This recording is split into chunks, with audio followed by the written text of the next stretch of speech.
ఒక 5 రోజులు ఉన్నాయి ఎలక్షన్కి. మీరు ఈ 5 రోజులు కష్టపడాలి. కార్యకర్తలు పక్కన వాళ్ళకి చెప్పాలి ఒక ఓటు విలువ ఎంతో.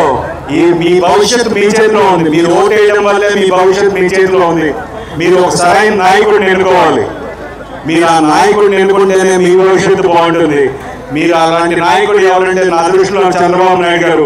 ఎందుకంటే ఆయన చేసిన అభివృద్ధి, ఒక రాజధాని కట్టాలన్నా మీరు హైదరాబాద్లో చూశారు, ఒక సైబరాబాద్ అనే నగరాన్ని ఎంత బాగా తీర్చిదిద్దారో. అలాగే అమరావతిలో ఆల్రెడీ కార్యక్రమాలు స్టార్ట్ చేశారు. దురదృష్టవశాత్తు 2019లో ఓడిపోయాం.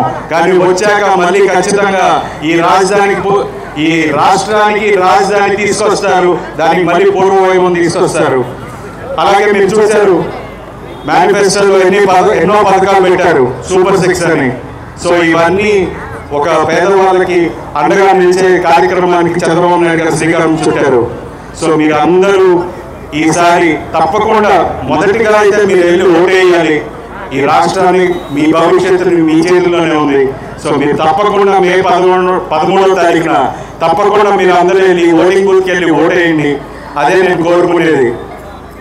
అండ్ పవన్ కళ్యాణ్ గారి సినిమాలో ఎలా ఉంటుంది, లాస్ట్ పంచ్ మందైతే ఆ కిక్కే వేరప్ప అని. మనం కొట్టాల్సింది లాస్ట్ పంచ్ బ్యాలెట్ మీద.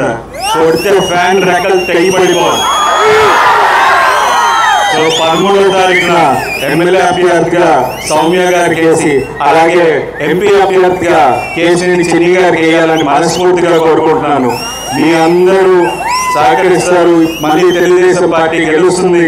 గెలిచిన తర్వాత మళ్ళీ విజయోత్సవ సభలో కలుగుతాం. జై తెలుగుదేశం, జై జనసేన, జై భారతీయ జనతా పార్టీ, జై హింద్.